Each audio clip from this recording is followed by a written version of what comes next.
Ang storyang ito ay pinamagatang Tweety Bird, Episode 3 by Gino. Simulan na natin ang kwento. Ipinikit ko ang aking mga mata habang inaalala ang mga nangyari at idinidiin ang cold compress sa markang naging pruweba ng aking kapangasan kagabi. Shucks! May nangyari ba sa amin? Sabi ko sa isip ko noon. Pero, imposible naman kasi may mangyari. Kasi, hindi naman kami magkasama umuwi ni Erwin eh. Ilang sandali pa bigla kong naalala na sa kanto nga pala ako bumaba kagabi. Tapos, madaling araw na noon. Sinenyasan kasi ako ng baklang doon lang din nakatira, malapit sa amin, na tumatambay sa labasan kasama yung mga tropa niya. Naalala ko din na inabutan nila ako ng tagay. Naalala ko pa yung lasa ng ram na may halong iced tea at kape. Choco bomb yata ang tawag dun eh. At naalala ko habang umiiyaw sa may gilid kung saan ay inabutan ako ng 500 nung baklang nagpababa sa akin sa tricycle. Tapos tinanggap ko naman. Naibuki na pala ako ng mga sandaling yun. Kaya ako nagkaroon ng resibo sa leeg. Ay, nakakahiya. Taga dito pa talaga. Ano ka ba naman talaga, Gino? Sabi ko sa sarili ko noon. Para akong nandidiri sa mga naalala ko. Pero wala na akong magagawa eh. Nangyari na yung mga nangyari. Doon tinignan ko yung pita ko. Aba, nandun nga yung 500 pesos na ibinayad sa akin para sa panandaliang pagpapalabas ng init ng katawan. Dahil pilit kong gustong kalimutan ang hindi ka nais-nais na nangyari kagabi, naibaling ko ang utak ko kay Erwin. Matagal na pala niya akong inoobserbahan. Kasi alam niya yung kung saan kami umiinom lagi at kung sino yung mga kasama ko. Tapos nakuha pa niya yung cellphone number ko nang hindi nagpapaalam. Stalker ba siya? Ang weird. Habang naibanggit ko yun, hindi ko na malayang nasa loob na pala ng kwarto ko yung kapatid kong bunso. Kuya, ano po yung stalker? Wala yun bunso. Wag mo nang isipin yun. Tara, alis na tayo. Nag-grocery kami dun sa tindahan ng auntie ko. Auntie, baka naman pwedeng dito na lang kami mag-grocery ng mga kapatid ko. Kulang na kasi sa budget eh. Babayaran ko naman po kapag nakapagpadala na si kuya. Promise yan. Ay, bakit ba kasi ngayon ka lang nagpakitang bata ka? Para ka namang iba eh. Abay, nakapag-college ka lang eh. Andahan lang mo na magpakita. Sige, kuha ka dyan ang kailangan nyo. Huwag mo nang babayaran. Ayos lang yan. Pero, huwag kang maingay ha. Baka awayin ako ng uncle mo. Sa hirap ng naging buhay namin ngayon ay, hindi pa rin talaga kami tinalikuran ng lahat. Lalong-lalo na si auntie. Mapa-grocery, pera, kahit anong hilingin ko sa kanya. Laging bukas puso niyang binibigay na walang kapalit. May konting swerte pa rin pala kahit papano ang naidulot ang pagiging close ko sa mga kamag-anak ko. Gino, hindi na pa talaga uwi ang nanay niyo? Ang Ang tatay mo kamusta? Ayun po, laging tulala. Tapos, nakatingin sa langit. Gusto na yatang sumama kay Lord eh. Hoy, loko kang bata ka ha. Hayaan mo ba't makakaraos din kayo, ano? Siya nga pala, pinapasabi ng Kuya Tim mong dalawin mo daw siyang pinsan sa bahay. Nang sabihin ni Auntie yun, para akong nabilaukan. Si Kuya Tim po? Bakit daw? Abay ewan, dumaan siya dito kahapon eh. Puntahan mo't baka may maitutulong sa inyo.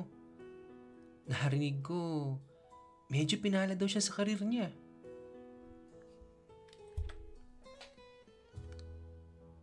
Si Kuya Tim ang nakakatanda kong pinsan na naging unang karanasan ko sa mundo ng kahalayan. May ilang buwan na rin kasi kami hindi nagkikita. Hindi ko na rin kasi sinasagot yung mga tawag niya o yung mga text niya. Tsaka, alam ko naman kasi kung bakit gusto niya akong makita eh. Sige po auntie. Pupuntahan ko po si Kuya Tim. O eto, idagdag mo na to dyan ha. Bilhan mo ng merienda yung mga kapatid mo. Munti ka na akong maiyak talaga sa kabaitan ng auntie ko. Maliban sa grocery eh, meron pang inabot na 1,000. Salamat po auntie. Asus, hindi naman kita matitiis anak eh. Alam mo yan, cargo kita habang buhay. I love you po talaga aunties. Maraming salamat po. Niyakap po si auntie bilang pasasalamat ko sa kabutihan niya. Ayan kasi, yang pagiging malambing mo ang gusto ko sa'yo. O siya, lakad na at baka biglang dumating yung uncle mo. Pasabi na rin sa tatay mong pinsan ko na dumaan-daan dito no, kapag ka nahimasmasan na no. Sige po auntie, sasabihin ko po. Maraming salamat po ulit. Masaya kaming umuwi at dahil minadalihan siya akong ekstrang pera eh, nakabili kami ng 1 buong lechong manok para ulam namin sa tanghali. At panggabi na rin. Tapos, 2 burger para sa mga kapatid ko. Sa kanto lang kami bumaba. 3 kasi kami. Mapapamahal pa sa pamasahe kapag ipapasok pa namin tricycle sa looban. Anak ng...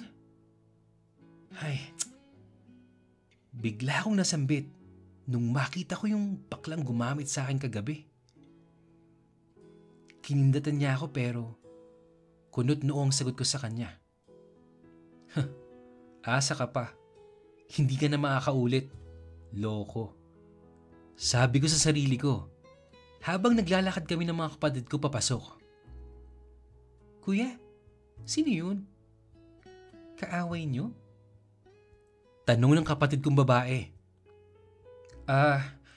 Wala yun. Huwag mo nalang pansinin. Matapos namin makauwi, umalis din naman ako ulit para puntahan si Kuya Tim. Baka nga naman kasi meron siyang maitutulong. O kung wala naman eh, pagbibigyan ko na lang siya para sa huling pagkakataon. Miss ko na rin kasi si Kuya Tim eh. Pero promise, last na talaga to. Oh, aalis muna si Kuya ha. Pupuntahan ko lang si Kuya Tim nyo. Babalik din ako kagad. Naglakad ako ulit papuntang kanto. At buti na lang, wala na dun yung baklang maswerteng nakatikim sa akin. Madali ako nakasakay ng jeep. At pagdating ko sa kanila, Tao po? Tao po? Kuya Tim? Habang kumakatok ako sa pintuan nila, napansin kong meron silang bagong motor. Sandali, andyan na. Saglit lang. Uy kuya, kamusta? Hinaharap niyo daw ako. Teka, sa inyo ba tong bagong motor? Ang angas ah. Masaya kong bati sa kanya. Ah, yan ba? Oo, bagong baby ko yan. Hindi na kasi ako pinapansin ng original kong baby. Kuya naman, busy lang sa college. Busy nga ba? O meron ng ibang kinabibisihan? Tsaka, ano ba yung tinatago mo sa bandana mo sa leeg? Ikaw ah, marunong ka na. Wala po to kuya. Nauuso kasi. Okay ba? Masaya kami nag-uusap at nagsasalaysay sa isa't isa ng mga tungkol sa mga bagong pangyayari sa aming mga kanya-kanyang buhay. Balita ko kuya, maganda na raw yung napasukan mong trabaho ngayon. Oo, sinuwerte lang ng konti at ngayon manager na ako sa restaurant na pinagtatrabuhan ko. Ganun ba? Ang galing mo naman. Sana ako din balang araw, no? Bagay kasi yan sa course ko eh. Hindi ko napansin na natanggal na pala yung bandana ko sa leeg. Gino, ano to? Ah, wala yan kuya. Kagat lang yan ng lamok. Lamukin mo mukha mo. Kagat ng tao to eh. Kuya naman, malaki na ako. Syempre alam mo na yun. Ano, gusto mo dagdagan ko yan ha? Di mo sinasagot yung mga tawag at text ko eh. Tapos, nakikipagharutan ka lang pala sa kung sino-sino. Paano kung magkasakit ka? Paano na yung mga kapatid mo? Kuya naman, huwag ka nang magalit please. Kaya nga ako nandito oh. Dahil miss na kita. Hindi mo ba ako na-miss?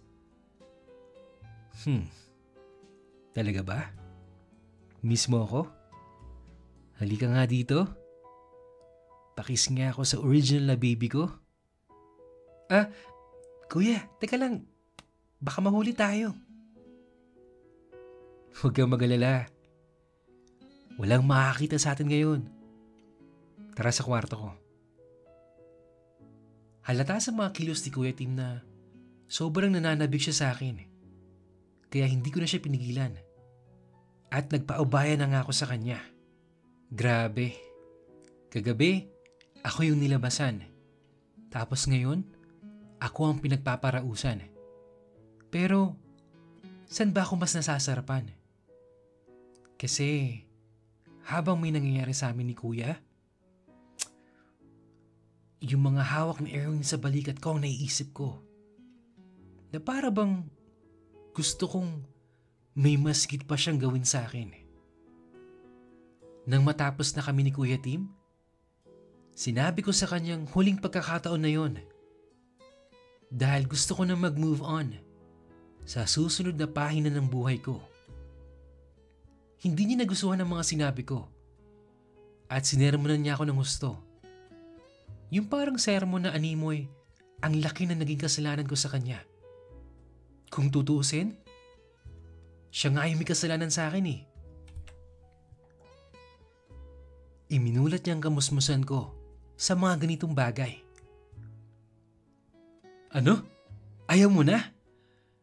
Gino, ganun na lang yun? Ano ba ako sa'yo? Basahan na pagkatapos gamitin. Tatapon mo na lang? Kuya naman, baka marinig tayo ng mga kapitbahay oh. Ayoko ng iskandalo. Gino naman kasi. Bakit ka ba kasi nagpunta dito ha? Sabi mo pa kanina, miss mo ako. Isinungaling ka pala eh. Para sa'yo pa naman sana yung motor na binili ko. Dahil alam kong gusto mo yan eh. Kuya naman, please, intindihin mo naman ako. Hindi madali yung sitwasyon ko ngayon. Tapos ganyan ka pa. Ano ba kasi yung sinasabi mo? Ano bang gusto mo? Pera? O ito? Pera! Sa'yo na lahat yan! Biglang isinampal ni Kuya Tim sa mukha ko ang mga perang kinuha niya mula sa kanyang wallet. Hindi ko na matandaan kung ilan yon. Basta ang alam ko, nainsulto niya ako ng sobrang laki. Tumulo ang mga luha sa mga mata ko habang nakatayo at nakayuko ang ulo. At para bang naninigas ang buo kong katawan at gusto kong manakit ng tao. Ang dalawa kong mga kamay ay nanggagalaiti sa galit at handang sumuntok sa kung sino man ang kalaban na darating. Gino, sorry, hindi ko sinasadya. Sa'yo na yung pera mo.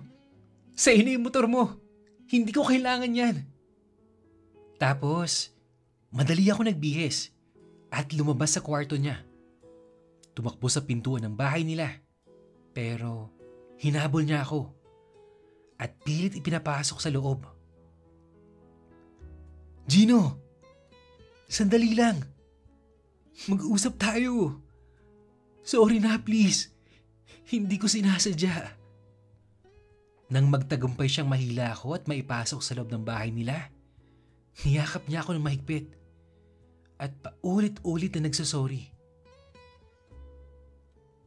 Pinaupo niya ako sa sofa at doon ay nagtakip ako ng muka gamit ang aking mga palad at patuloy na umiiyak. Oo! Kailangan ko at kailangan ng pamilya ko ang pera. At inaamin kong marami akong maling nagawa upang kumita. Pero kuya, sobra ka naman. Hindi naman dapat ganito. Hindi pa naman siguro ako ganun kadesperado para makatanggap ng ganung pang-iinsulto. At higit sa lahat, sa iyo pa talaga, kuya. Gino, patawarin mo ako sa mga nasabi ko. Hindi ko sinasadya. Please, tahan na.